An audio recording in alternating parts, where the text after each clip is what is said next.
예, 반갑습니다. 저도 이 화면을 좀 보고 해야 되기 때문에 이쪽으로 움직여서 하겠습니다. 먼저 그 준비한 비디오 클립 좀 부탁을 드립니다. 도올 김용욱이 하신 얘기입니다. 그거는 서구인들의 어떠한 근본적으로 저열한 문화에서 나온 근본적으로 기독교의 모든 사유가 근본적으로 저열하잖아요. 무슨 예수님이 하늘에 있고 뭐 하늘에 내려오고 뭘 죽어서 천당 가고 이런 얘기들이 그거 좀 저열한 얘기 아닙니까? 어떻게 하나님이 무슨 저 털나신 무슨 이태리 청년처럼 생긴 게 뭐 시스템 벽화에 그려져 있고 뭐 이런 게 이게 도무지 이게 우리 감각으로는 저열합니다. 그 기독교 문화라는 게. 그러니까 이런 저열한 문화를 청산하려고 그랬던 니체에게 나는 정말 서구 문명 전체를 통틀어서 니체처럼 순결한 영혼은 없었다. 그걸 전적으로 거부했으니까요. 잘 들리셨습니까? 유튜브에 있는 내용입니다. 누구든지 볼 수 있어요. 그 얘기의 핵심은 우리 도올 김용욱이 기독교인이냐 아니냐, 뭐 그건 하나님께서 아실 문제이고, 또 최근에 요한복음에 관한 그런 좋은 글도 쓴 걸로 제가 알고 있습니다. 그리고 어느 교회에서 설교도 하셨어요. 그 기도도 아주 열정적으로 하시고, 기독교에 대해 자기 나름대로 해석을 하고 있다라는 건 분명합니다. 그리고 어릴 때 뭐 기독교 집안에서 컸고 모태신앙이라고 얘기 들었습니다. 그리고 함석헌 선생님께서 설교하는 내용을 어릴 때부터 듣고 자랐다. 그래서 자기는 이제 스스로 주장하기를 나는 정통 기독교 신앙인이다, 이제 그렇게 주장을 합니다. 거기에 대해서는 저는 잘 모르겠고, 이분을 평가하자는 게 아닙니다. 이분이 예를 들어서 지금 이 클립 내용 가운데 기독교와 서구 문명을 혼돈한 것처럼 보입니다. 그건 반드시 동일한 거는 아니죠. 그 다음에 니체가 가장 순결한 영혼을 가졌다라는 게 과연 철학적으로 옳으냐, 거기에 대해서도 논란의 여지가 많습니다. 그래서 이분의 철학적인 것, 신학적인 지식 뭐 이런 걸 지금 제가 거론하자는 게 아닙니다. 내용의 핵심이 뭡니까? 내용의 핵심이 신이 인간이 되어 찾아왔다라는 기독교 신앙이 저열하다라는 거죠. 저열하다, 저급하다. 그게 어떻게 말이 되느냐라는 거예요. 신이 인간으로 입고 찾아왔다. 그건 아주 저급하다, 아주 저열한 그런 그 문화다. 어떻게 생각하십니까? 기독교가 이 천박하다라는 얘기는 우리 교회의 여러 가지 문제점이라든가 또 우리 기독교 지도자들의 문제점 때문에 그런 얘기를 우리가 많이 듣습니다. 상당히 수긍할 수 있는 부분들이 많이 있습니다. 그 문제에 관해서. 그런데 기독교 신앙의 핵심인 성육신이 만약에 천박한 사상이다 라고 했을 경우 이 문제는 심각해집니다. 그렇죠? 이 문제는 심각해집니다. 그래서 이렇게 생각하는 자들에게 우리는 어떤 얘기를 할 수 있을까? 기독교가 정말 천박하냐? 고도의 지성을 가진 인간들이 생각할 때 기독교가 과연 천박하냐? 라는 그런 문제. 이제 그것 때문에 제가 지금 이 8주간의 지금 우리 수요 예배에 그 계획을 하고 있고, 조금 더 다듬어서 기회가 되면은 꼭 책으로 펼쳐낼 계획입니다. 같은 타이틀로. 혹시 책으로 내게 될 때는 우리 갈보리 교회를 꼭 언급하도록 하겠습니다. 여기서 이제 시작하는 거니까. 그래서 그런 시대적인 사명, 또 학자로서 인간이 지성이 깊어지면 기독교를 천박하다라고 얘기할 수밖에 없는가라는 문제. 그 문제를 이제 한번 다뤄봐야 되겠다라는 것. 그것이 이제 제일 첫 번째 이유이고, 두 번째 이유는 저는 이제 조직신학입니다. 조직신학자입니다. 조직신학이라는 것은 그 조직이라는 말이 들어가서 조금 듣기 거북하시죠. 신학이 여러 분야가 있습니다. 성경을 다루는 성경신학이 있고, 기독교 역사를 다루는 교회 역사를 다루는 역사신학이 있고, 이제 조직신학이라는 것이 있고, 실천신학, 이렇게 보통 전통적으로 네 가지로 나눕니다. 실천신학은 이제 상담학, 기독교 교육학, 설교학, 뭐 교회 예배학 이런 것들인데 다 포함되죠. 보는 사람에 따라 좀 다르긴 합니다만은. 성경신학은 성경 가르치는 거예요. 조직신학은 뭐냐? 조직신학은 주제별로 성경에 기록된 것을 다루는 학문입니다. 그러니까 하나님이 누구신가? 인간이 누구인가? 그리스도가 누구신가? 성령이 무엇인가? 삼위일체란 무엇이냐? 기독교에서 보는 인간학은 인간이란 누구냐? 교회란 무엇이냐? 구원이란 무엇인가? 또 성찬이란 무엇인가? 침례라는 무엇이냐? 또 종말이라는 것은 무엇이냐? 이런 것들을 대충 한 8개, 9개 정도 분야가 있습니다. 그것을 이제 다루는 것, 그것이 이제 조직신학입니다. 그걸 이제 제가 주로 가르치는데, 학생들을 가르칠 때 어떤 시간에 어떤 결론 부분에 가서는 기독교가 이렇게 신비스럽구나 라는 그런 가르치면서도 공부하면서도 그런 감탄 속에 끝내는 경우가 꽤 있습니다. 신학생들한테 가르칠 때 기독교가 이렇게 신비스러운 종교구나. 근데 그것을 흩어져 있어요. 그게 쭉 흩어져 있는데 무언가 그걸 좀 모아서 기독교가 갖고 있는 깊이라는 것이 블라인드 페이스를 통해 이루어지는 것만은 아닐 수 있다라는 것 잘 이해하셔야 됩니다. 제가 말씀드리는 것은 우리의 믿음이라는 건 전적으로 하나님의 은혜입니다. 전적으로 성령의 역사입니다. 전적으로 하나님의 은총입니다. 도저히 이해할 수 없는 것들을 우리는 믿고 삽니다. 그것이 기독교 신앙의 아주 본질이고 핵심적인 내용입니다. 그런데 저런 분을, 김영욱 같은 분을 만났을 때 우리가 기독교가 갖고 있는 그 깊이, 심오함에 대해 좀 잘 이해하고 있는 것이 참 필요하다. 그런 생각을 하게 됩니다. 그래서 외적으로 저런 기독교에 대한 강렬한 도전, 교회에 대한 도전, 기독교인들에 대한 도전은 다 이해합니다. 성육신 하나님을 천박하다고 하는 도전에 대해서는 어떻게 생각하는가 우리가? 라는 문제 때문에 그렇고, 내적으로는 조직신학을 쭉 가르칠 때 기독교가 참 이런 면들에서 굉장히 심오한 종교구나 라는 걸 깨달을 때가 꽤 있습니다. 그래서 그것을 좀 모아서 8주간에 한번 나눠보자 하는데 저도 지금 어떻게 될지 잘 모르겠습니다. 계획은 하긴 했는데 내용이 별 볼 일 없어서 중간에 그만둘 수도 있고 또 이제 너무 벅차올라서 좀 시간이 늘어날 수도 있고 그렇습니다. 그렇게 이해를 해주시면 좋겠고, 따라서 중간중간에 계속해서 기독교를 싫어하는 사람들의 도전을 다룰 겁니다. 그 도전을 다룰 때 저 얘기를 제가 하는 주장이라고 오해하시면 안 됩니다. 중간중간에 저런 김영욱 같은 분들이 기독교를 거세게 도전하는 내용들을 중간중간에 올려놓고 다룰 겁니다. 그리고 그것을 극복하고 그것을 넘어서는 기독교의 신비가 무엇인가에 대해서 결론 맺으면서 참 기독교가 굉장히 신비한 종교구나, 둘도 없는 종교구나를 같이 꼭 나눌 수 있기를 소원합니다. 8주간의 계획은 오늘 나눠드린 그 유인물을 보시면 그 나눠드린 유인물의 반대쪽 백지면을 흰색 쪽 면을 한번 보십시오. 보시면 8주간에 대한 간단한 개요가 있습니다. 순서가 이번 주하고 다음 주는 그 뒷면에 있습니다. 뒷면에 이렇게 한 장짜리 정도의 그 유인물을 매주 제가 나눠드리겠습니다. 이 원고 자체가 완성된 것이 아니기 때문에 미리 준비를 못했습니다. 그래서 양해를 좀 해주시고 그 질문이 있으시면 끝나고 난 다음에 꼭 저한테 얘기를 해주십시오. 질문이 있으시면. 왜냐하면 질문하시는 내용을 제가 들어야 이런 부분들을 보완해서 조금 더 자세하게 설명할 수 있겠구나 이런 것들을 알 수 있습니다. 그래서 질문이 있으시면 꼭 하셔도 좋고, 그 다음에 말로 하기 불편하시면 글로 이메일로 보내주시면 됩니다. 이메일 주소는 가만히 있어, 어떻게 알려드릴 방법이 있을까요? 이메일 주소를 올려드릴 테니까 메일로 질문을 해주시면은 그 질문 자체가 저에게 굉장히 큰 도움이 됩니다. 그래서 신학생들은 가르치지만 이런 주제들을 교회에서는 잘 많이 안 다뤄봤기 때문에 질문이 있으시면 꼭 질문해 주시면 좋을 것 같습니다. 8주간의 대략적인 계획은 이렇습니다. 이번 주하고 다음 주는 고난과 기독교라는 문제를 다룰 겁니다. 기독교는 고난의 종교입니다. 기독교는 고난의 종교입니다. 고난의 종교는 기독교가 유일합니다. 굉장히 단순하죠. 딱 2문장으로 지금 끝냈습니다. 기독교는 고난의 종교입니다. 고난의 종교는 기독교밖에 없습니다. 굉장히 단순하죠.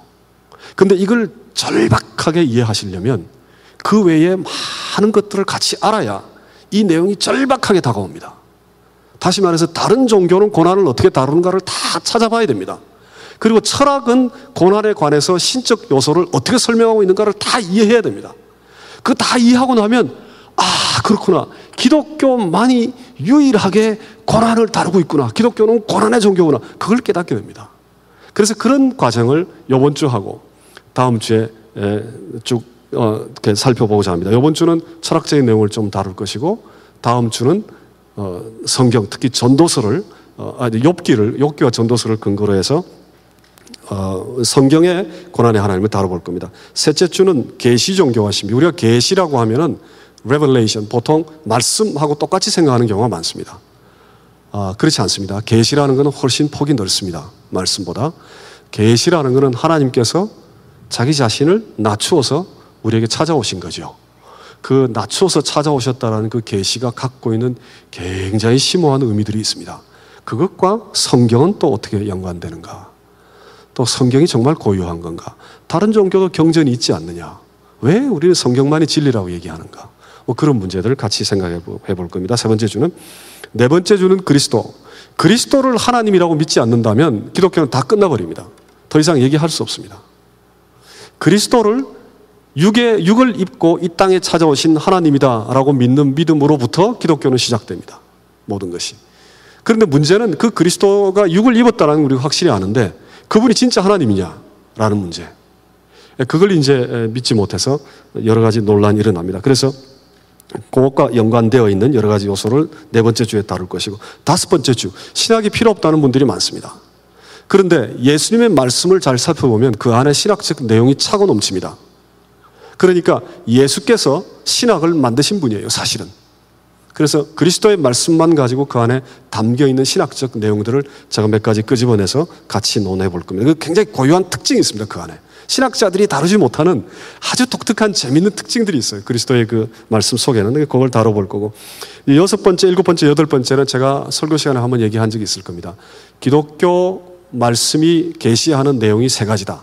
첫째는 하나님에 관한 것, 둘째는 인간과 세계에 관한 것, 셋째는 하나님과 인간의 관계에 관한 것.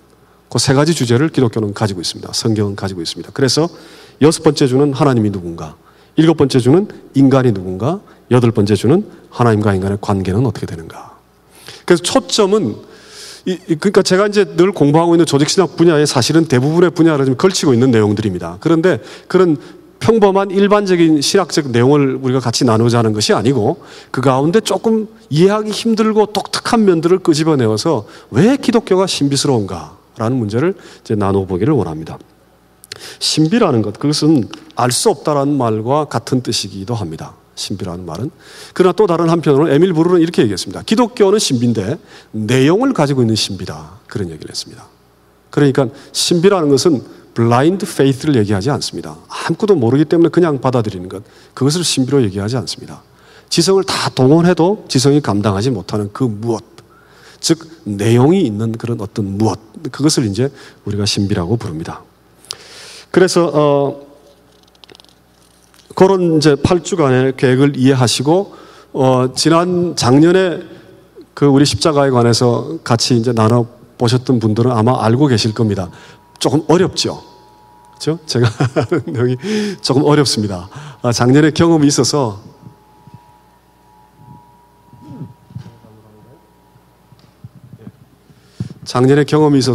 올해는 정말 가능한 한 쉽게 하려고 제가 최대한 노력을 하겠습니다만은 그러나 도저히 장담해 드릴 수는 없습니다. 그러니까 어려우시면은 나중에 계속 질문을 던져주시면 좋겠습니다. 자, 오늘 첫 번째 주 고난과 하나님, 오늘하고 다음 주까지 같이 커버되는 내용입니다. 고난과 하나님, 이 주제가 얼마나 어려운 문제인가라는 것을 잘 이해하는 것, 이것이 일단 제일 중요합니다. 왜 그런가 하니 고난과 하나님의 문제를 피상적으로 이해해서 많은 갈등들이 생깁니다.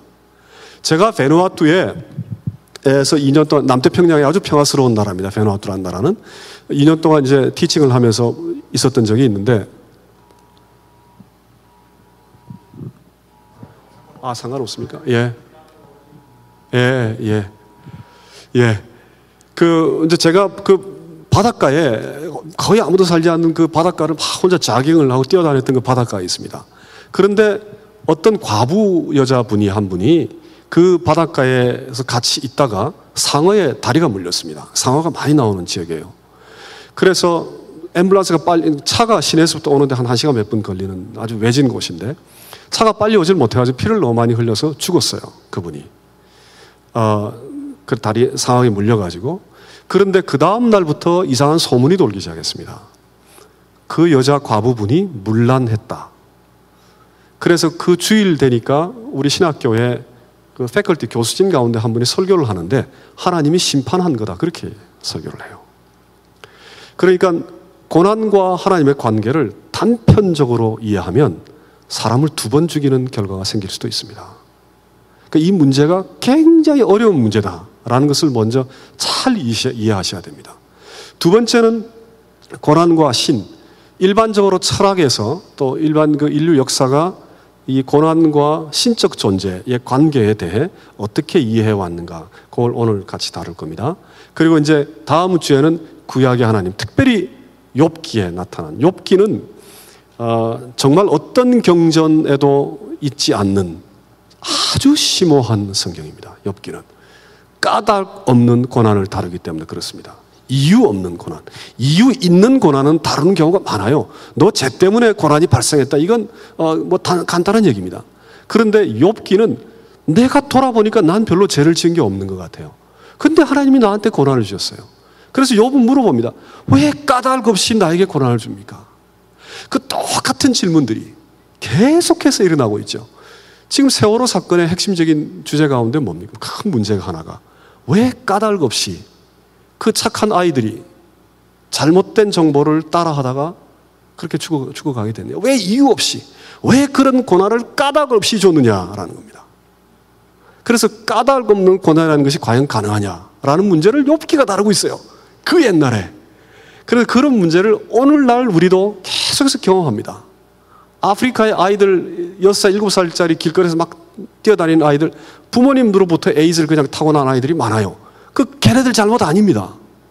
그렇지 않습니까? 부모들은 다 죽고 없는데. 그 에이즈 걸려가지고 태어날 때부터 1,000만 명이 넘어요, 아프리카에서. 누구 잘못이냐는 거예요. 어디로부터 왔냐는 겁니다. 그 고난이. 심각한 문제입니다, 이 주제는. 심각한 문제고, 종교라는 것, 이것은 그 고난의 문제를 반드시 건드려야 합니다. 그래서 구약과 신약도 그리스도, 고난으로 찾아오신 그리스도를 살펴볼 계획입니다. 다음 화면 좀 부탁드립니다. 예, 오늘 읽은 마태복음, 이 내용이 지금 이 고난에 관한 그 성경 구절이다, 그런 얘기를 주장을 하는 게 아닙니다. 그리고 결론적으로 제일 마지막에 보면 올소이다, 상에서 부스러기 떨어진 부스러기를 개들이 먹지 않습니까? 이렇게 얘기하니까 예수님께서 믿음이 위대하다 해서 병을 고치시죠, 결론적으로. 그래서 믿음이라는 것을 예수께서 뭘 보고 믿음이라고 생각했을까? 병을 고쳐야 되겠다는 강렬한 그런 그 간청, 그것을 믿음으로 보았을까? 뭐 이제 여러 가지 그 신학적 해석들이 있습니다. 그런데 그 단계 가기 전까지만을 한번 살펴보십시오. 네 번째 전까지. 가나안 여인은 이방 여인이죠. 두로와 시돈이라는 지역은 그 갈릴리 북쪽에 있는 지역입니다. 레바논 지역입니다. 지금으로 따지면. 이방 지역입니다. 이방 지역. 이방 지역에 예수께서 가까이 찾아가셨어요. 근데 그 여인이 그 지역으로부터 뛰어나왔습니다. 뛰어나와서 예수님을 만났습니다. 그러니까 예수께서 이 갈릴리 지역이나 유대 지역에 머물러 있었던 게 아니라 이방 지역으로 찾아가신 거예요, 예수께서. 구태여 지금 찾아가셨습니다. 찾아가셨는데 이 가나안 여인은 여인으로 고통을 당하고 있었죠. 당시의 여인은 전무 고난 속에 있었습니다. 그렇게 보면 됩니다. 그 다음에 그 지역에 있지 아니하고 뛰쳐나와서 유대 남자를 만나게 되면 차별 속에 들어가게 되죠. 유대인들은 가나안 사람들을 차별했으니까, 이방인으로. 그러니까 차별을 당하는 고난 속에 자기 자신을 맞닥뜨린 겁니다. 가장 심각한 문제는 귀신 들린 딸을 가졌다라는 거죠. 당시에 귀신 들린 딸을 가졌다라면 하나님의 심판이거나 사악한 사탄이 들어와서 지배하게 되는 거죠. 그러니까 사는 지역에서조차 배척을 받는 그런 인물이었습니다. 그러니까 심각한 고난 속에 있는 여인입니다. 심각한 고난 속에. 이 여인이 예수께 찾아와 불쌍히 여겨달라라고 울부짖습니다. 저 헬라어 원어가 울부짖는다는 뜻입니다. 첫 번째 예수님의 반응, 침묵하십니다. 인간의 고난 앞에 하나님이 침묵하고 있습니까? 라는 질문. 이것은 유대인들이 계속 던졌던 질문입니다. 유대인들이. 그리고 홀로코스트, 20세기 때 그 컨센트레이션 캠프에서 죽어가면서 계속 하나님께 던졌던 질문입니다. 우리가 이렇게 죽어가는데 하나님은 침묵하고 있느냐라는 것. 오늘도 그런 질문을 계속 던지겠죠. 고난에 빠져 있는 인간들은. 하나님 당신은 어디 계십니까? 우리가 고난당하는 동안에. 그 다음에 두 번째, 제자들이 막 권유를 했습니다. 뭐 어떻게 좀 쫓아보내든가 좀 제발 좀 처리 좀 하십시오. 그냥 놔두지 말고. 얼마나 강하게 소리를 질렀으면 그런 얘기를 했겠습니까? 그 예수께서 하신 얘기가 나는 이스라엘의 잃어버린 양을 위해서 왔다. 그 얘기를 했습니다. 그러니까 이방인들은 나는 상관없다. 그 얘기예요. 이방 지역까지 가서 이방 여인 보고 나는 이스라엘 사람들을 위해 왔으니 나는 상관없다. 왜 이러시는가? 역사적 테두리 속에 하나님이 갇혀 있는 건 아닐까? 역사적 테두리라는 건 이방인과 유대인들 사이에 역사적 그런 그 전통 속에 그 서로 인종 차별이 일어나고 있는 그 상황이죠. 아직까지도 그건 계속되고 있죠, 사실은. 근데 그 역사적 맥락 속에 하나님이 자기 자신을 던져 그 속에 묶여 있는 것처럼 보여요. 그 속에 제한되어 있는 것처럼 보여요. 하나님이 그런 하나님인가? 하나님이 이스라엘만을 위한 하나님인가? 라는 질문이 제기될 수 있죠. 그러자 여인이 도와주소서 엎드리다라는 그 단어는 경배하다, 절하다라는 뜻하고 같은 단어입니다. 신적 존재 앞에 할 수 있는 표현이에요. 엎드려서 경배하듯이 간청을 합니다. 도와주소서. 그러니까 예수께서 더 심하게 얘기하죠. 더 심하게. 이스라엘 사람들은 자녀이고 이방인들은 개다. 그 얘기를 하신 거예요. 아주 심하게. 그래서 이 본문을 어떻게 이해해야 되는가? 고난 앞에 하나님은 침묵하거나 심판하거나 인간을 저주하거나 학대하는가? 욥기에 그런 질문을 합니다. 까닭 없이 나에게 고난이 다가온다면 하나님은 나를 학대하시는 겁니까? 그런 질문을 던집니다. 욥기를 한번 꼭 읽어보십시오. 이번 주에. 자, 그래서 제일 마지막에 다음 주 제일 마지막 시간에 이 화면으로 다시 돌아올 겁니다. 돌아와서 다시 한번 살펴볼 겁니다. 이 문제를. 마음이 지금 무거우시면 괜찮습니다. 마음이 무거우시면 괜찮아요. 그 비판과 회의와 갈등 없는 믿음이라는 것은 그걸 바로 블라인드 페이스라고 얘기합니다. 갈등이 있습니다. 우리 믿음 속에. 근데 그 갈등이 있는데도 불구하고 하나님의 깊이를 볼 수 있는 것. 이것이 이제 진정한 의미의 성령의 은혜다라고 볼 수 있습니다. 그러니까 갈등이 있고 마음이 무거운 거 괜찮습니다. 다음 주에 조금 더 살펴보겠습니다. 자, 다음 화면 좀 부탁드립니다. 이 문제가 굉장히 어렵습니다. 이 문제가 얼마나 어려운가. 그걸 이제 몇 가지 요소로 정리를 해봤습니다. 다음 좀 부탁합니다. 너무 작습니까? 고난과 인간의 관계가 참 어렵습니다. 왜 그런가 하니 고난을 당하면 인간의 본성이고 인간의 가지고 있는 가치고 인간의 존엄이고 다 깨어져 버립니다. 그러니까 고난은 인간의 본질을 다 부숴버립니다. 이 고난 앞에 인간이 아주 낱낱이 쪼개져 버립니다. 고난 앞에 인간이 탐욕이 나오기도 하고 고난 앞에 연민을 잃어버리기도 합니다. 고난 앞에 자기 자신만 쫓죠. 홀로코스트 그 가스실에서 죽어간 사람들이 서로 막 위로 올라가려고 하다 싸우다가 죽었답니다. 왜 그랬냐면 가스가 나오는 그 조그마한 창 거기가 공기가 나오는 줄 알고 거기로 올라가려고 서로 물고 뜯고 올라가다가 죽었다는 거예요. 그러니까 고난을 당하면 인간성이 파괴가 됩니다. 그래서 고난은 인간을 부숴버립니다. 그래서 인간 본질이 고난 앞에 굉장히 취약하다라는 것. 또 하나는 인간과 인간의 관계가 파괴됩니다. 아까 예를 들었던 그 상어에 물린 그 여인을 향해 사람들이 하나님이 심판한 것이다 라고 할 경우에 우리는 심각한 문제에 들어가죠. 심각한 문제. 인간의 관계가 파괴됩니다. 고난 속에 깊은 고난 속에 있는 자들을 사람들이 잘 떠납니다. 잘 도망갑니다. 고난당하는 자들과 같이 있길 싫어하죠. 예수께서 마태복음 11장에 뭐라고 말씀하십니까? 장터에서 동물을 불러 피리를 불어도 춤추지 않는다. 그러니까 같이 하지를 못하는 거예요. 인간이. 곡할 때 같이 울어주지 않는다는 거죠. 그러니까 진짜 고난 속에 있게 될 때 자꾸 사람들이 떠납니다. 그래서 관계가 파괴됩니다. 셋째는 고난은 논리가 아니라 실존입니다. 고난은 실제로 인간이 당하는 문제입니다. 그래서 그 어떤 이론을 다 갖다 붙여놔도 고난 앞에 다 그 인컴플리트하다, 완성될 수 없는 이론이라는 거예요. 고난 앞에 말로 풀어서 설명할 수 있는 문제가 아니라는 겁니다. 고난이라는 거는. 그러니까 고난의 문제를 언어로 해석할 수 있는 얘기가 아니라는 거예요. 고난의 문제를 하나님이 말씀을 통해 우리한테 막 기록을 해서 답을 줬다 하더라도 그게 인간의 고난의 문제를 인간이 지금 고난을 겪고 있다라면 그 고난을 해결할 수 있는 그런 문제가 아니라는 거예요. 그래서 고난에 대한 어떤 주장도 어떤 아규먼트도 어떤 생각도 어떤 사색도 전부 broken하고 incomplete하다라는 거. 왜냐하면 실존의 문제이기 때문에, 실제로 당하고 있는 문제이기 때문에. 그래서 인간과 고난은 굉장히 지금 심각한 그런 관계를 갖고 있습니다. 다음 좀 부탁드립니다.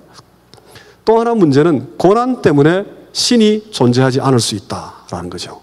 만약에 신이 존재한다면 왜 인간에게 고난을 주었을까? 이건 조금 더 있다가 조금 더 자세히 다룰 겁니다. 즉 고난 때문에 하나님이 존재한다라는 걸 우리는 의심하게 된다. 고난이 있기 때문에. 다음 부탁드립니다. 그 다음에 신과 인간의 관계가 이제 또 문제가 됩니다. 단순히 존재 문제가 아니라 하나님이 우리 성경에도 나오죠. 하나님은 왜 인간한테 고난을 주셨을까? 주었다라는 거. 이 말이 무슨 뜻이냐? 허락했다는 얘기냐? 아니면 침묵했다는 얘기냐? 하나님이 책임을 물었다는 얘기냐? 하나님이 책임을 지셨다는 얘기냐? 아니면 심판했다는 얘기냐? 하나님과 인간의 관계는 고난 때문에 어떤 관계가 일어나는가라는 문제. 그 문제가 또 굉장히 어려운 문제입니다. 그 다음 부탁드립니다. 고난과 정의, 세월호 사건의 핵심 문제가 그거죠. 고난이 인간이 잘못 저지른 인간의 문제 때문에 고난이 발생할 수 있습니다. 즉, 나 때문에 타인이 고난을 입을 수 있고 타인 때문에 내가 고난을 당할 수 있죠. 그런데 그건 우리가 이해를 합니다. 그런데 문제는 그것이 정의로우냐라는 문제. 이건 이해하기 어려워요. 그렇죠. 왜 타인의 잘못 때문에 내가 고난을 당해야 되느냐? 그 고난이 도대체 어디로부터 오느냐? 왜 하나님은 이런 걸 허용하느냐? 상당히 심각한 문제입니다. 작은 나라들이 지금 미국에서 엄청나게 뿜어내는 그 매연과 대기 오염 때문에 아주 작은 나라들은 지금 나라가 사라질 위기에 처해 있죠. 그렇죠? 우리 때문에 그 사람들은 나라가 사라진다고요. 그 고난은, 그들이 당하는 고난은 우리 때문에 오는 건 맞는데 그것이 정의로우냐? 정의의 하나님, 공의의 하나님이라고 우리가 그렇게 믿는데 왜 하나님이 이걸 그냥 허락하시느냐라는 거죠. 그러니까 고난이 갖고 있는 본질 가운데 심각한 주제가 정의의 문제입니다. justice의 문제입니다. 다음 화면 부탁드립니다. 고난과 자유, 이것도 참 어려운 문제입니다. 자유를 주었기 때문에 그 자유를 잘못 사용해서 고난이 발생한다. 즉 고난과 악이라는 것, 이제 우리 잘 이해하셔야 됩니다. evil이란 악이라는 것은 죄와 고난을 합친 단어입니다. 악이라는 단어는 훨씬 더 포괄적입니다. 그런데 이제 고난이라는 단어를 구체적으로 제가 지금 사용하는 이유는 그것이 제일 크리티컬한 문제이기 때문에 그 단어를 지금 사용합니다. 예를 들어서 자유를 하나님께서 우리에게 주셨는데 그 자유를 우리가 우리 자신에 대해서 잘못 쓰게 되면 고난이 발생하죠. 우리가 자유를 어떻게 잘못 씁니까? 중독을 위해서 사용하면 그것 자유 때문에 발생하죠. 그 고난은.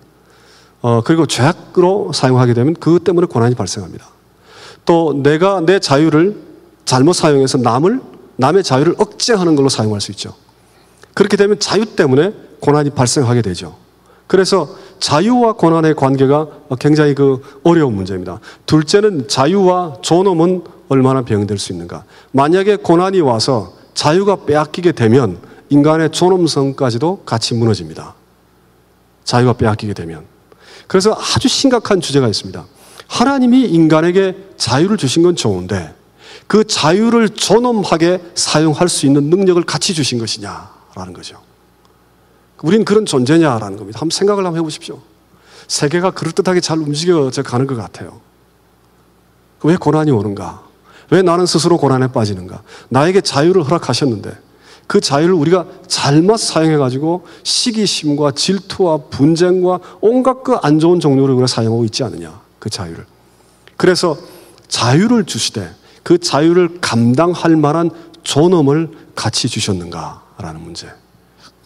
그런 문제가 아주 심각한 그런 어려운 문제입니다. 어거스틴 할 때 얘기하겠습니다. 다음 화면 부탁드립니다. 그 다음 고난과 종교. 이제 이것이 심각한 챌린지입니다. 여러분 여러 종교를 한번 생각해 보십시오. 그 종교가 고난의 문제를 심각하게 다루는 종교가 과연 있는가? 조금 이따가 제가 보여드릴 겁니다. 제가 지금 드리는 질문은 이겁니다. 고난의 문제가 인간이 직면하는 아주 중요한 문제 가운데 하나라면 종교가 고난의 문제를 회피하거나 다루지 않는다라고 할 경우에 그 종교를 종교라고 할 수 있느냐라는 겁니다. 그걸 종교라고 할 수 있느냐? 어떻게 생각하세요? 어떻게 생각하십니까? 고난의 문제를 진지하고 심각하게 다루지 않는 종교. 그 종교를 우리가 과연 종교라고 부를 수 있는가라는 그런 문제 한번 생각해 보십시오. 예, 다음. 그 다음에 결국 기독교의 하나님은 누군가? 고난 앞에 기독교 하나님은 누군가? 자, 이 문제가 어렵다라는 것, 이것을 이해하시는 게 참 필요합니다. 그래서 제가 자꾸 이것을 지금 강조를 합니다. 왜냐하면 이 문제가 별것 아니다라고 생각하게 될 경우에는 어떤 결론이 나오죠? 고난의 문제를 진지하게 다루지 않아도 괜찮은 종교죠. 그렇죠? 문제가 별거 아니다. 근데 문제가 심각하다라는 걸 이해하게 되면 이 고난의 문제를 제대로 다루지 않는 종교는 종교가 아니다라고 우리 얘기할 수 있죠. 그래서 이 문제가 심각하다라는 걸 먼저 이해할 필요가 있습니다. 제가 이해를 여러분께 시켜드리겠다는 게 아니고 고난이 그만큼 인간한테 심각한 문제이기 때문에 그렇습니다. 저는 제 자신이 고난을 많이 겪은 사람은 아닙니다. 물론 저로 인한 고난들은 우리가 모두가 다 겪고 있죠. 그걸 낱낱이 파헤치기 시작하면 그건 엄청납니다. 그러나 그래도 선교지를 많이 돌아다니다 보니까 그 인간들이 겪는 고난을 많이 지켜보고 옆에 볼 수 있는 기회들이 꽤 있었습니다. 심각합니다. 정말 심각합니다. 인간의 고난이라는 것은. 그리고 여기 미국 땅의 뉴저지 지역에 우리 편안하게 잘 사시는 것 같죠. 제가 가르치는 학생들 하나하나 사건을 얘기를 들어보면 자기네들의 인생 스토리가 전부 고난에 가득 찬 스토리입니다. 전부 고난에 가득 차 있는 그런 얘기들입니다. 그러니까 인간이 얼마나 제3세계, 이건 그 제1세계 다 떠나서 얼마나 엄청난 고난 속에 살아가는, 인간이 자기 자신을 감당치 못하는, 이거 다 고난이죠. 심각한 고난이죠. 왜 우리는 의로운 인간이 될 수 없는가라는 문제. 왜 우리는 하나님이 주신 성경을 통해서만 뭔가 조금 괜찮은 인간이 되보려고 노력하다가 그것도 안 되니까 맨날 그냥 그 눈물 콧물 짜면서 죄악을 고백해야 되느냐. 이런 문제들, 그거 다 고난입니다. 전부 심각한 고난 속에 우리가 있습니다. 그렇게 자기 가까이에 있는 사랑하는 아내와 남편 사이도 잘 싸우죠. 서로 싫어하고. 그렇죠? 자녀하고도 그렇습니다. 얼마나 우리가 이기적입니까? 그래서 그런 그 깊은 고난 속에 그뿐만 아니라 정말 말라리아로부터 고난받는 거 타고났을 때부터 그 희귀병을 앓는 사람들, 온갖 종류의 고난, 북한 사람들 말할 것도 없죠. 온갖 종류의 고난 속에 우리가 살아갑니다. 그래서 고난이 인간이 직면하고 있는 가장 심각한 주제다. 그럴 경우에 종교란 과연 무엇이냐, 고난 앞에. 이런 질문을 우리가 할 수 있습니다. 다음 화면 좀 부탁드립니다. 자, 고난에 관한 이제 자꾸 얘기가 좀 어려워집니다. 어려워지더라도 이해하십시오. 고난에 관해서 일반적으로 종교와 철학이 제기한 4가지 다른 종류의 신이 있습니다. 4가지 다른 신. 첫 번째 이 두 종류 신은 굉장히 극단적인 신입니다. 극단적인 종류의 신. 왼쪽에 있는 그 이신론이라는 건 영어로 디이즘이라고 얘기하는데, 디이즘도 종류가 여러 가지가 있습니다. 조금 오래된 옛날 디이즘이란 무엇인고 하니, 아이고 밑에 게 안 보이네요. 잘린 것 같으네요.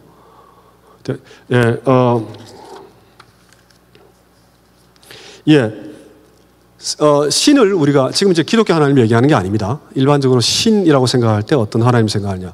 우리가 신이라고 생각했을 때 그 하나님이 세상을 창조했다라는 것은 다 받아들여요. 이 신론은. 그런데 세상을 창조하신 하나님이 세상에서 어떤 일이 일어나는가를 깊이 관여를 안 하세요. 깊이 개입을 안 하세요. 그냥 세상이 알아서 돌아가게끔 그냥 놔두시는 거예요. 그런 하나님을 우리가 이신론적인 하나님이라고 부릅니다. 아주 그 옛날 그리스 시대 때부터 이런 하나님을 생각했습니다. 그래서 이 신은 세계와 세계 사이에 끼어있는 존재다, 이런 얘기도 했습니다.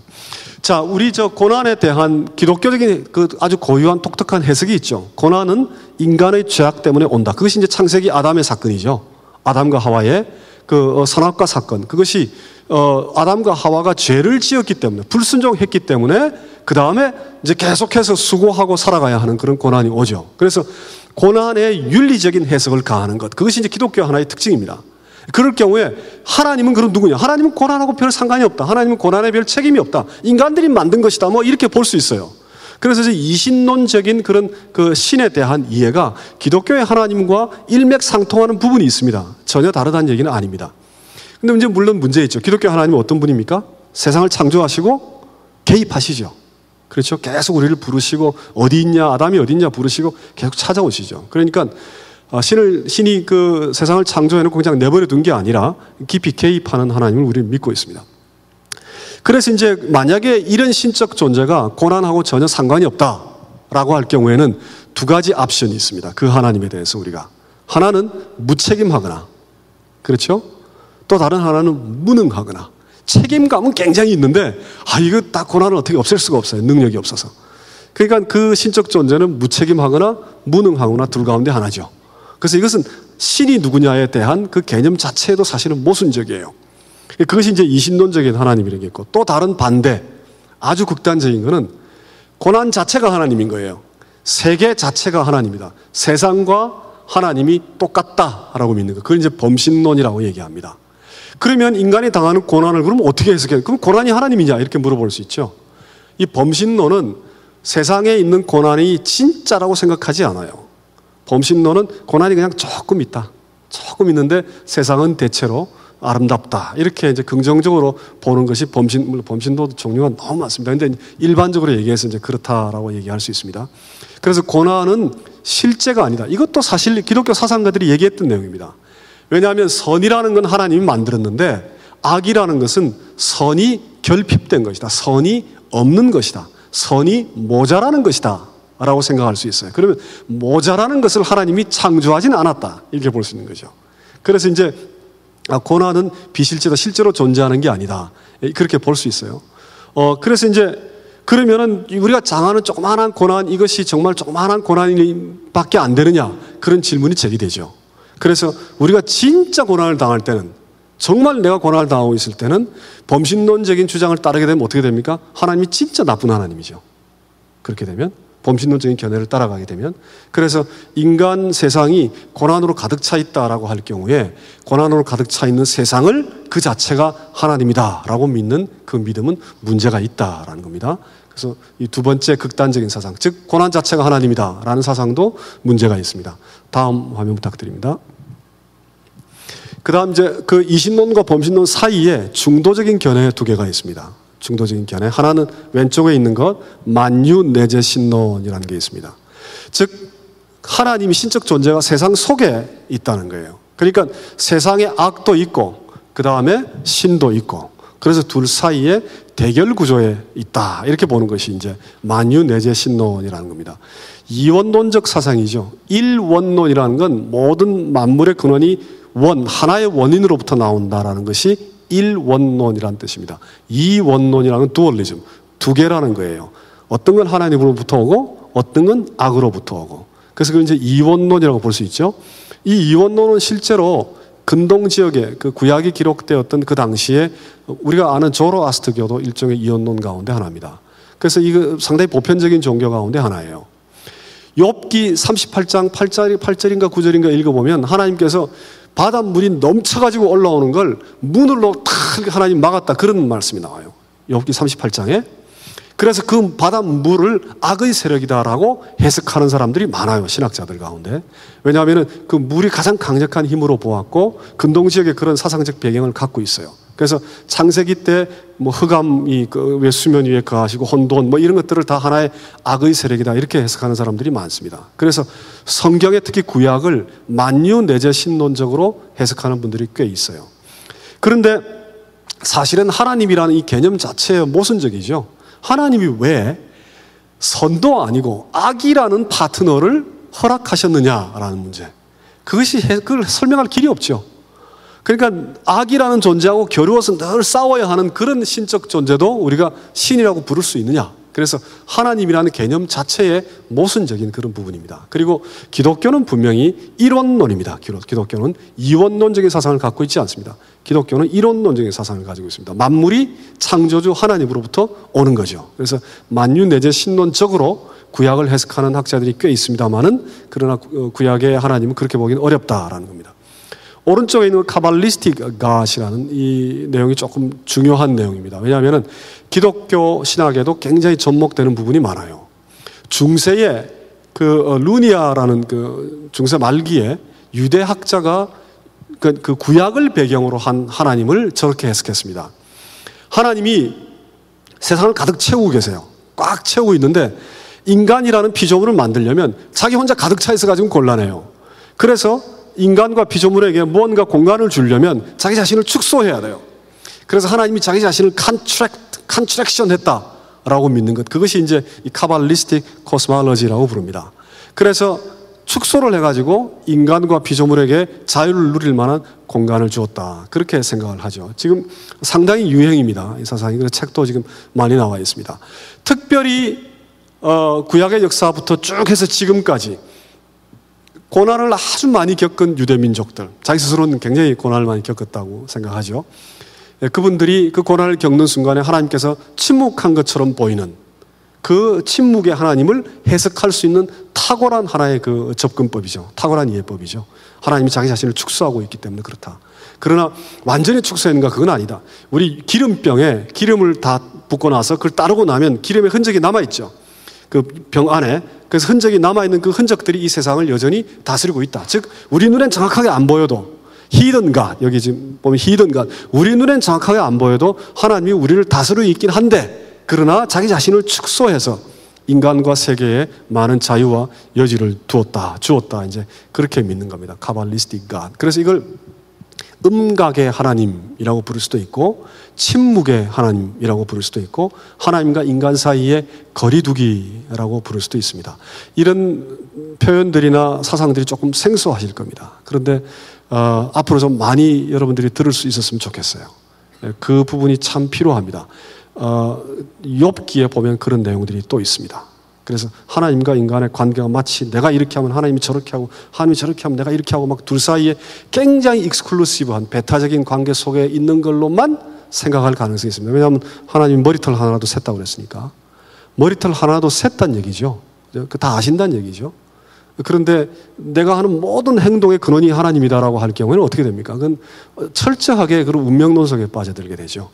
하나님이 그런 하나님입니다. 하나님이 인간 때문에 마음도 바꾸세요. 성경에 나오시는 하나님은. 그렇죠? 내가 마음을 변경했다. 그런 얘기도 계속 나오죠. 예레미야에 보면 도자기 만드는 얘기도 나오고, 또 요나서에도 그런 얘기가 나오죠. 그래서 뭔가 하나님이 스스로 우리에게 어떤 스페이스를 만들어 두시는 듯한, 거리두기를 하시는 듯한 그런 그 내용들이 욥기에도 있고 전도서에도 있습니다. 굉장히 중요한 모티브인데 신약으로 넘어오면서 성육신하신 그리스도 때문에 그 관계가 굉장히 밀접해졌어요. 아주 타이트해졌어요. 그래서 그런 신비적인 부분을 우리가 놓치고 있는 경우가 꽤 있습니다. 어쨌든 구약의 하나님을 카발리스틱 하나님, 히든 갓으로 해석 다 하자, 그런 얘기가 아닙니다. 오해하지 마십시오. 그런 얘기가 절대 아닙니다. 왜냐하면 하나님 말씀 계시라는 건 제가 처음에 말씀드린 대로 우리를 찾아오신 하나님이죠. 하나님께서 자기 자신을 드러내신 겁니다. 성경이라는 것은. 즉 드러남이 성경 내용의 주된 내용입니다. 그런데도 불구하고 그 안에 감추어져 있는 부분들이 있다는 거죠. 신비가 있고 침묵이 있고, 우리가 스스로를 절제해야 되는, 우리가 우리 자신을 하나님 앞에 움츠려야 하는 그런 부분들이 분명히 있습니다. 그 부분이 깡그리 무시되고 있는 그런 현재 우리 기독교의 이해가 조금 제가 안타깝습니다. 그래서 카발리스틱 갓이 제기하는 여러 가지 그 측면들이 상당히 우리에게 어필하는 부분들이 있습니다. 그러나 우리가 믿는 기독교의 하나님은 계시의 하나님이죠. 자기 자신을 드러내는 하나님이다, 이렇게 볼 수 있습니다. 어쨌든 이 네 가지를 쭉 다 설명드렸죠. 다음 화면 부탁드립니다. 다음 한번 부탁드립니다. 다음 클립이요. 예. 그 네 가지를 한꺼번에 모아보면 이렇습니다. 이신론, 제일 저쪽에는 신과 세계가 뚝 떨어져 있죠. 서로 다릅니다. 그러니까 신이 세계에, 즉 세계의 고난에 개입할 방법이 없죠. 개입하고 있지 않습니다. 또 오른쪽 범신론 극단에 보면 신이 세계죠. 그러니까 우리가 고난이 진하고 악이 진해지면 신이 악한 자나 신이 고난이 되어버립니다. 또 문제가 있죠. 그 다음 아래쪽 왼쪽에 만유 내저신론은 신과 세계가 대결 구조 속에 있습니다. 그런 신을 신이라고 부를 수 있느냐, 그런 문제가 있습니다. 그 다음에 오른쪽에 아래쪽에 카발리스틱 갓은 축소되고 감추어진 신이 자기의 영역을 인간에게 일정 부분 양보를 하고 있습니다. 그래서 그 둘 사이가 겹치긴 하지만 서로 허락하고 있는 그런 공간들이 있다. 이렇게 간단하게 그릴 수는 없죠, 사실은.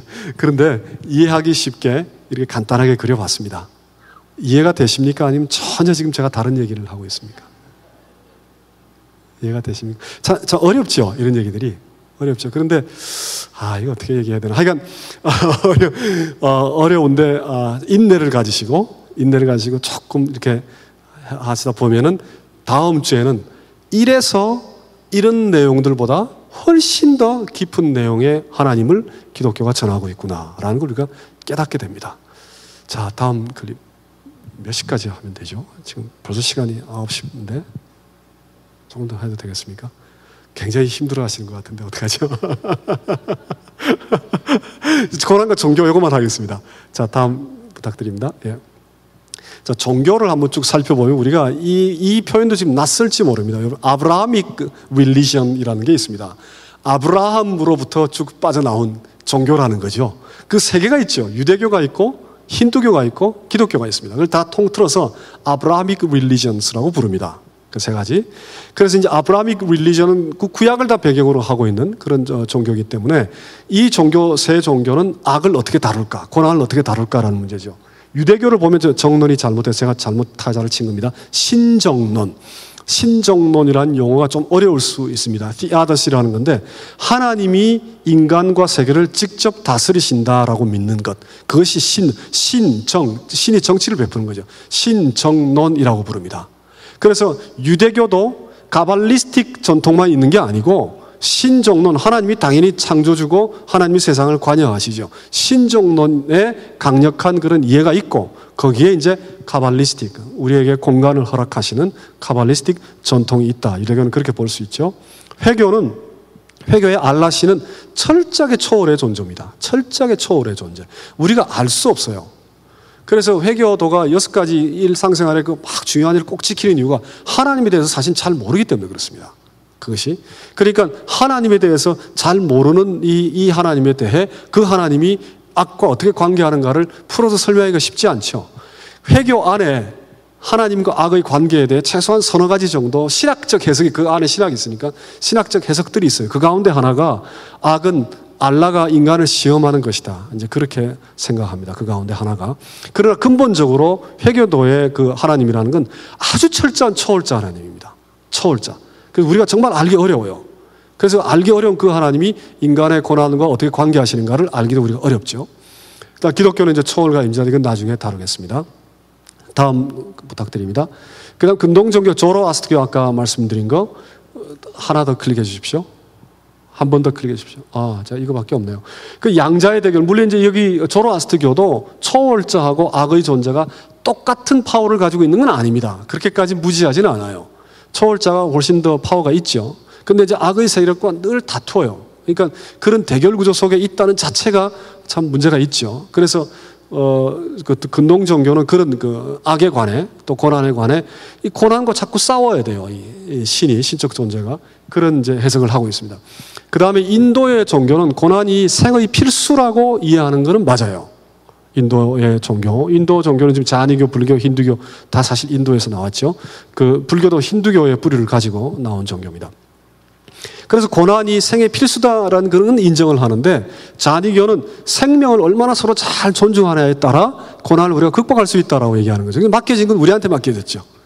그러니까 자니교의 근거로 하면 인간을 넘어서는 그 어떤 초월자, 그 누군가가 고난을 책임지고 고난을 담당하고 고난을 같이 나누고 그걸 찾아보기는 어려워요. 우리한테 달려 있어요. 모든 것이. 그 다음에 이 불교는 이제 이 덧없는 세상이라고 얘기하죠. 그리고 환영이라고 얘기하고 힌두교에서 온 거하고 다 같이 연관이 됩니다. 그래서 덧없는 세상에 집착하는 욕망이 고난을 만들어낸다. 그래서 아로부터 무아의 세계로 나가야 돼. 많이 들어보셨죠? 무아의 세계로 가야 된다는 것이 이제 불교가 가르치는 거죠. 결국은 추구하는 게 뭡니까? 고난이 인간의 실제이긴 하지만 그러나 그 고난을 잊어버리고 다른 그 세계로 극락의 세계로 가야 된다라는 거죠. 그러니까 고난의 문제를 어떻게 해결할 것이냐에 대한 관심은 사실은 있지 않죠. 엄밀하게 얘기하면은. 그리고 이제 불교하고 기독교하고는 많이 다릅니다. 그 신의 개념부터가 많이 다릅니다. 근데 어쨌든 그 뭐 붓다라고 하든 아니면은 뭐 그 어떤 높은 경지에 있는 불자라고 하든 간에 그 어떤 신적 존재가 인격성을 만약에 가지고 있다면 인간이 당하고 있는 고난을 어떻게 돕는지 또 인간과 어떻게 그 고난을 함께 하는지에 대한 아주 세밀한 그런 그 이론이 드러나 있진 않아요, 불교에. 그러니까 그 아나트만, 그 나를 내가 아니라고 깨닫는 것. 그러므로 고난이 극복되는 거죠. 근데 내가 난데 어떡합니까? 내가 날마다 살아가는 내가 난데 그걸 어떡합니까? 라는 문제가 등장합니다. 힌두교는 이제 이 고난이라는 건 하나의 일루전이다라고 생각해요. 진짜가 아니다. 고난이 진짜가 아니다.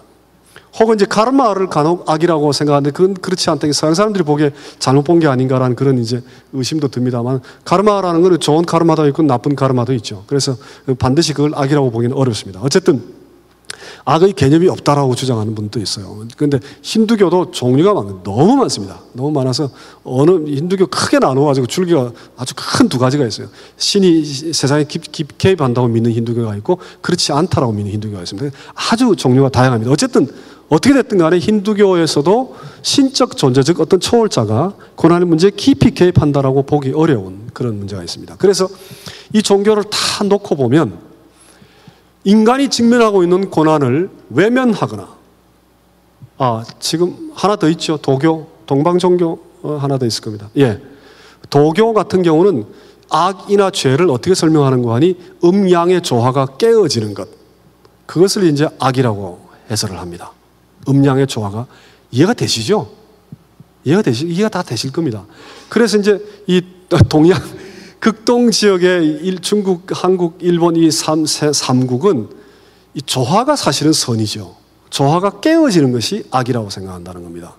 그것 때문에 고난이 오는 거예요. 뭡니까? 음양의 그 사행이 깨어지면 우리 몸이 다치는 거죠. 우리 몸이 아픈 이유는 조화가 깨어질 때 우리 몸이 아프다. 그렇게 생각하는 거죠. 그래서 자연과 우리 몸 사이 하나의 일치를 보는 것이고, 이 도교에서는. 그래서 도교는 사실은 여러 종교 가운데 기독교와 가장 가까운 종교입니다. 제가 보기에. 그런데 그 도가 굉장히 인격적인 면도 있어요. 도가 비인격적이라는 주장을 하는 분들이 있는데 도 안에 사실은 인격적인 면도 있어요. 그 도가 인간에게 찾아오죠. 동기신이라는 사상이 있습니다. 먼지 속에 있다는 거예요. 먼지 속에. 그리고 장자를 보면 우리 변 있죠. 배설물 속에 도가 있다는 거예요. 그 벽돌 속에도 도가 있대요. 그러니까 진짜 성육신을 하는 거예요. 도라는 존재가 정말 인간의 정말 하잘것없는 데까지 도가 있어요. 그런데 그 도가 고난과 같이 하거나 고난을 짊어지진 않아요. 그 도가 우리에게 기껏 하는 건 뭐냐면 패서비트, 그러니까 뭔가 수용성, 그러니까 비어있는 그릇과 같은 것들이 만물을 긍정적으로 만들어낸다고 생각하는 거예요. 그거는 자연을 바라보고 그 깨달을 수 있는 이치입니다. 계곡이 움푹 파여 있죠. 계곡으로 물이 흘러내려가요. 그래서 그 물이 생명을 만들어냅니다. 그래서 그 도를 여자에다 비유를 하는 거예요. 여성 속에 생명성이 있다고 보는 거고, 빈 그릇은 비어있지만 늘 유용하다, 늘 쓸 수 있다고 도덕경에서 얘기하죠. 그러니까 수용성을 얘기하는 것뿐이지 희생을 얘기하는 건 아니에요. 그걸 희생이라고 딱 해석하는 도교 학자들이 있어요. 제가 보기에는 희생까지는 안 갑니다. 그러니까 결국은 희생하지 아니하고 희생에 관해 가르치는 것은 희생하는 자가 아니죠. 이해되십니까? 희생에 대해 가르치기만 하는 것은 희생하는 자가 아니에요. 그렇죠? 진짜 희생한다라는 건 가르치는 게 아니라 짊어져야 그 희생하는 거죠. 그러니까 도교의 제일 본질적인 문제, 이 고난과 더불어서 고난에 대한 깊은 그런 그 사색이 없어요. 깊은 그 종교적 접근이 없습니다. 제가 이번에 한국 갔다가, 한국에 행사가 있어서 갔다 왔는데, 한국 갔다가 서강대학에 강영안 교수라는 분을 만났습니다. 만나서 점심 식사를 같이 했습니다. 그분은 여러분 이름이라도 기억해 놓으시는 게 좋습니다. 기독교 철학자인데, 제가 기독교 철학자를 많이 만나보지는 않았지만 그 정도의 그 깊은 지식을 갖고 있는 분은 찾아보기 어려워요. 정말 공부를 다양하게, 종교도 다 공부를 하고, 이마누엘 칸트라는 분을 전공하신 분이고, 레비나스나 윗게를 다 공부하신 분이고, 대단한 박학분인데, 언어도 한 11개국어를 합니다. 화란 사람처럼 말을 잘하는데, 영어도 잘해요. 이번에 와서 보니까. 영어도 굉장히 잘해요. 웬만한 사람들보다. 어쨌든, 정말 박학한 분이 같이 점심식사를 하면서 종교에 관해서 얘기를 하다가 내린 결론이 이겁니다. 기독교의 유일함은 무엇이냐? 다른 종교에는 고난이 없다라는 거예요. 다른 종교에는 고난에 대한 깊은 사색이 없다. 그것이 우리가 내린 결론입니다. 기독교는 그러나 고난의 종교다. 그래서 오늘 이 내용을 쭉 보면은 고난에 대해서 깊이 들어가 있지 않아요. 종교가. 그럴 때 제가 요 전 화면에서 드린 질문이 있죠. 인간의 고난이 인간의 삶 속에 한가운데에 자리하는 것이라면, 우리가 날마다 직면하는 그 무엇이라면, 이 고난에 대해 아무것도 말하지 않거나 고난을 회피하거나 고난을 옆에 지켜보거나 그냥 고난에 대해서 가르치기만 하는 종교, 그 하나님, 그 신을 신이라고 부를 수 있느냐라는 거죠. 왜 고난을 외면하느냐? 우리 마태복음 우리 15장 읽은 것처럼 왜 고난 앞에 침묵하느냐? 그 하나님도 하나님이라고 부를 수 있느냐라는 것. 그것이 이제 오늘 여러분과 같이 나누고 싶은 질문입니다. 고난 앞에 침묵하는 하나님, 그 하나님도 하나님이라고 부를 수 있는가? 기독교의 하나님은 누군가? 라는 그런 질문입니다. 다음 하원부터는 다음 주에 하도록 하겠습니다. 잠깐 같이 기도하겠습니다. 하나님의 은혜에 감사를 드립니다. 우리의 지성으로 하나님을 다 풀어 헤치지 못하지만 하나님께서 성령으로 시간마다 찾아오셔 우리의 마음과 우리의 뜻과 우리의 의지와 우리의 지성을 열어 하늘의 신령한 것들을 바라볼 수 있게 하시고 이 땅에 하나님께서 허락하는 많은 것들의 귀한 가치를 깨닫되 그 가치의 본질적 한계를 같이 깨달을 수 있는 자 되게 하시옵소서. 예수님의 이름으로 기도드립니다. 아멘.